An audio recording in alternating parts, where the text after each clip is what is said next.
द्रव द्रव विलयन के लिए राउल्स का नियम।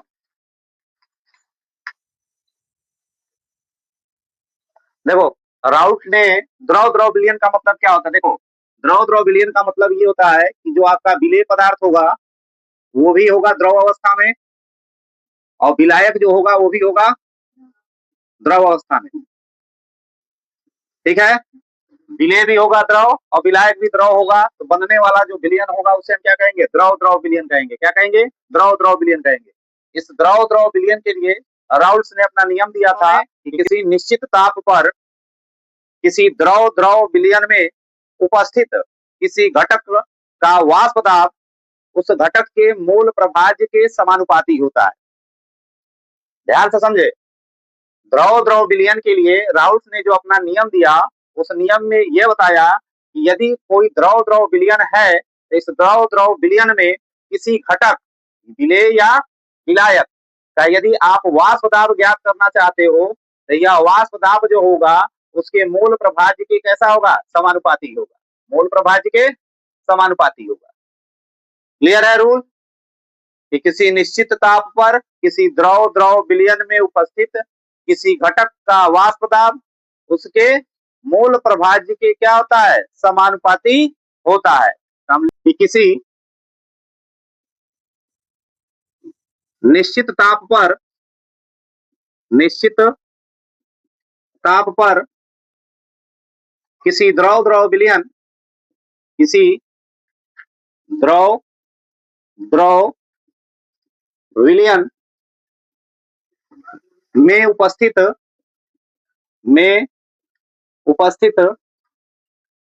किसी घटक का वाष्प दाब उस घटक के मूल प्रभाज्य के समानुपाती होता है। के समानुपाती होता है। समानुपाती होता है। आगे उन्होंने क्या बताया? माना यदि घटक ए का आंशिक वाष्प दाब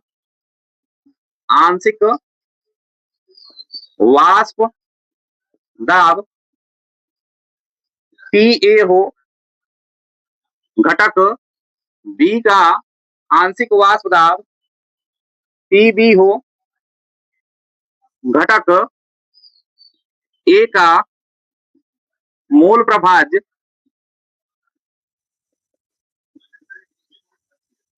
चाहिए होगा ना? चाहिए। घटक बी का मूल प्रभाज्य चाई बी हो तो राउल्ट के नियमानुसार क्या उन्होंने अपने नियम बताया कि किसी निश्चित ताप पर किसी द्रव द्रव विलयन में उपस्थित किसी घटक का वाष्प दाब, यानी घटक का वाष्प दाब पीए और पीबी है, उस घटक के मूल प्रभाज्य के समानुपाती है। ए का मूल प्रभाज्य क्या है? चाहिए है, और बी का मूल प्रभाज्य क्या है? चाई बी है। तो राउल्ट के अनुसार पीए इज प्रोपोर्शनल टू क्या हो जाएगा? चाहिए, और पीबी इज प्रोपोर्शनल टू क्या हो जाएगी बाबू? चाई बी। अगर हम क्या करते हैं, समानुपाती स्थिरांक को अगर हटाएंगे या क्या है प्रोपोर्शनल टू के साइन को हटाएंगे तो क्या आ जाएगा? एक कांस्टेंट आ जाएगा। तो वो हो जाएगा PA equal to PA not into चाहिए, और यहाँ पे क्या आ जाएगा? PB equal to PB not into चाहिए, जहां पीए नॉट घटक ए के शुद्ध अवस्था में वाष्प दाब है,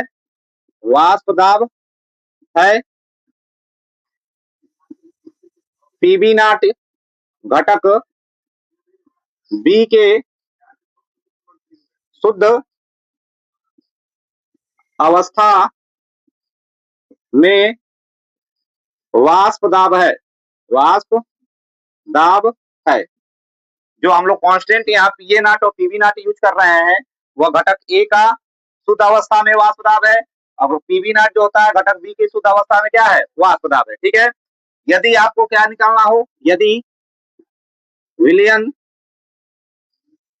में कुल वाष्प दाब, कुल वाष्प दाब अगर आपको निकालना है तो कुल वाष्प दाब बराबर क्या हो जाएगा, तो कुल वाष्प दाब को हम बराबर पी होगा, पी बराबर हो जाएगा घटक एक और घटक बी का वाष्प दाब का योग, तो पीए प्लस क्या लिखेंगे आप, पीबी लिखेंगे। क्या लिखेंगे, कुल वाष्प दाब निकालना होगा तो पीए प्लस पीबी, या फिर आप इसको कैसे लिख सकते हो, तो पी बराबर पीए बराबर क्या लिखे हो, पीए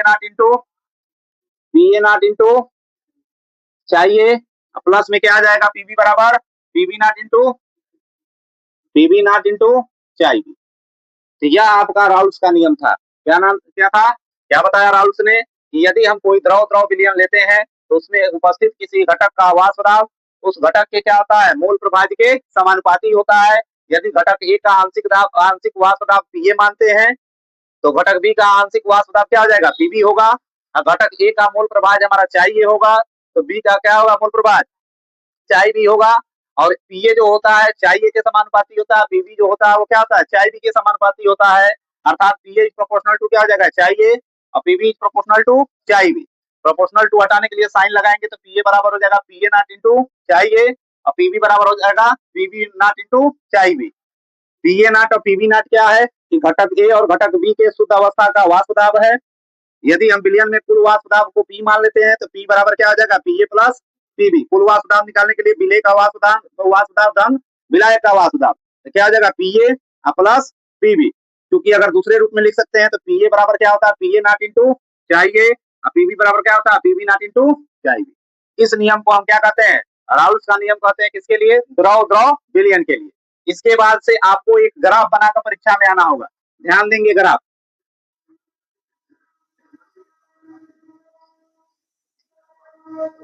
इधर हम ले लेते हैं वाष्प दाब, क्या ले लेते हैं, वाष्प दाब। इधर ले लीजिए आप मूल प्रभाज्य।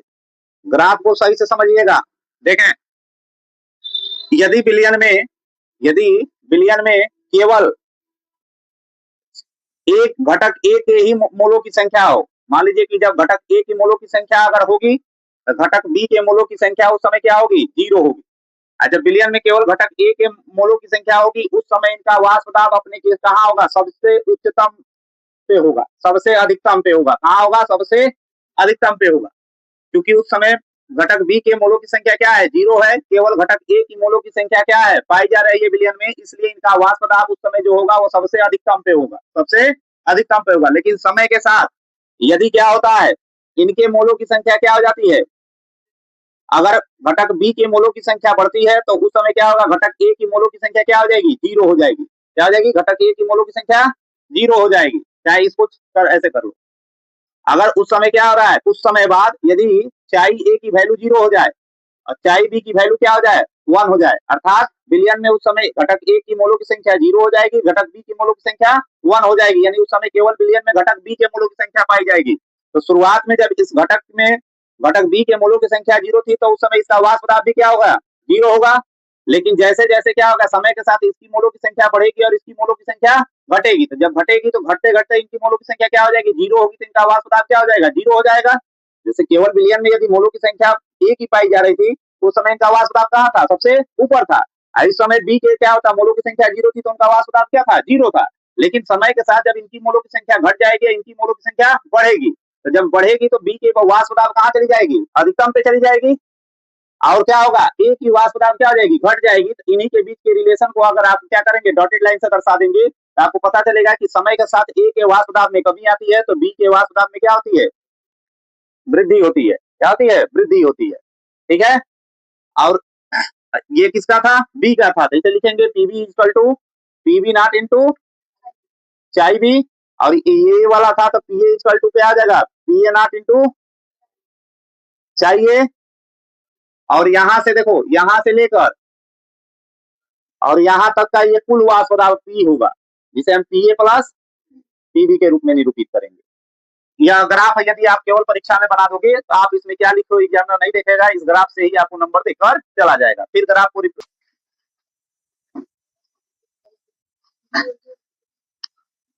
अगला हेडिंग है राउल्ट के नियम की सीमाएं, लिमिटेशन ऑफ राउल्ट्स लॉ, यानी राउल्ट की नियम कहां कार्य करेगी और कहां कार्य नहीं करेगी। पहला इसमें है यह नियम केवल अति तनु विलयन पर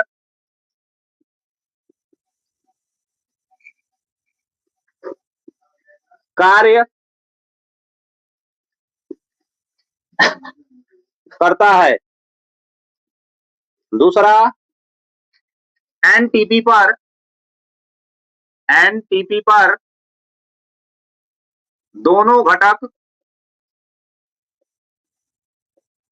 अवाष्पशील होने चाहिए।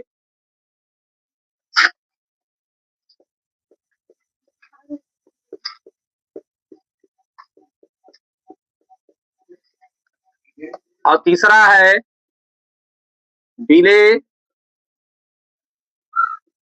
विलायक में भूलकर वियोजित नहीं होना चाहिए, वियोजित नहीं होना चाहिए। ये राउल्ट के नियम की सीमा है, लिमिटेशन है कि राउल्ट का नियम कब कार्य करेगा कब कार्य नहीं करेगा। पहला क्या कह रहा है कि यह नियम केवल अति तनु विलयनों पे कार्य करेगा। मतलब विलयन कैसा होना चाहिए, अति तनु। अति तनु का मतलब क्या होता है कि विलायक तो बहुत अधिक हो और विलय उसकी मात्रा में बहुत कम हो। अति माने ज्यादा होता है, यानी जो विलयन जितना ही तनु होगा उस पर ही राउल्ट का नियम क्या करेगी, कार्य करेगी। दूसरा कह रहा है कि नॉर्मल टेम्परेचर और प्रेशर पे दोनों घटक जो होंगे विलय और विलायक वह अवाष्पशील होने चाहिए। मतलब इस समय हम लोग के जो कमरे में क्या है, तापमान है, इस पर क्या होता है, वह दोनों पदार्थ विलय और विलायक जिसको मिलाए हैं वह वाष्पित नहीं होनी चाहिए, वाष्पित नहीं होनी चाहिए। जैसे मान लो कि वाटर हो गया, मिल्क हो गया, कमरे में रख देते तो वाष्पित नहीं होता है, तो वह दोनों पदार्थ वाष्पित नहीं होना चाहिए सामान्य ताप दाब पर। और लास्ट में कह रहा है कि यदि विलय विलायक में घुल जाता है तो घुलने के बाद वियोजित नहीं होना चाहिए, यानी वह आयनों में टूटना नहीं चाहिए। जिस आणविक अवस्था में उसे मिलाया गया घुलने के बाद भी उसकी आणविक अवस्था वही होनी चाहिए, उसमें परिवर्तनशीलता नहीं होनी चाहिए। यदि परिवर्तन हो रहा है तो भी क्या होगा, राउल्ट का नियम कार्य नहीं करेगा। ठीक है, नोट कर लें कि आदर्श विलयन क्या होता है और अनादर्श विलयन क्या होता है। ध्यान से समझे। जो विलयन प्रत्येक सांद्रता व ताप पे राउल्ट के नियम का पालन करती है, जो विलयन प्रत्येक सांद्रता व ताप पे किसका पालन करती है, राउल्ट के नियम का पालन करती है, उसे कहा जाता है आदर्श विलयन। और जो प्रत्येक सांद्रता व ताप पे राउल्ट के नियम का पालन नहीं करती है उसे क्या कहते हैं, अनादर्श विलयन, नॉन आइडियल सॉल्यूशन। लिखेंगे क्या इसमें कि जो विलयन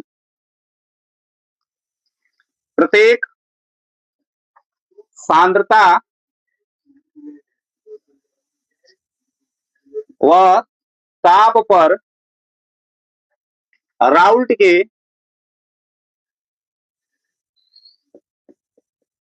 नियम का पालन करती है उसे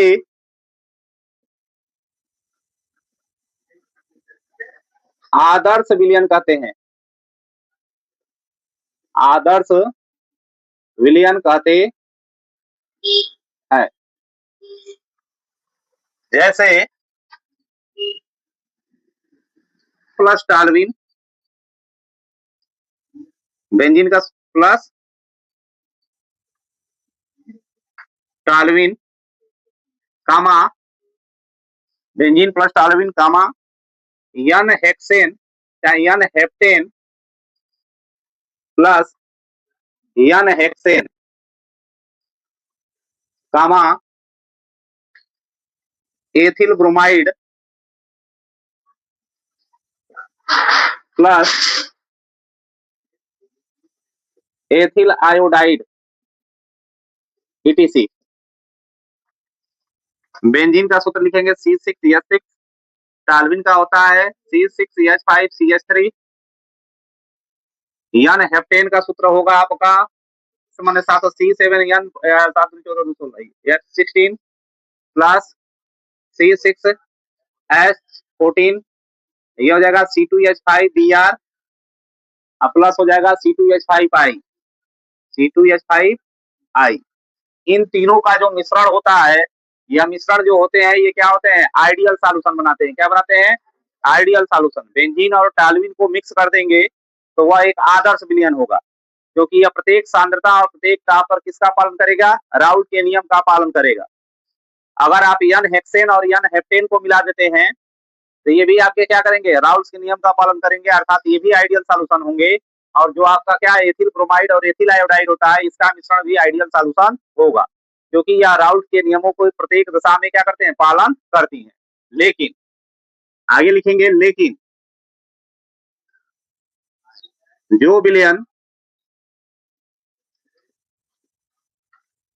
प्रत्येक सांद्रता व ताप पर, प्रत्येक सांद्रता व ताप पर राउल्ट के नियम का पालन नहीं करती है, राउल्ट के नियम का पालन नहीं करती है,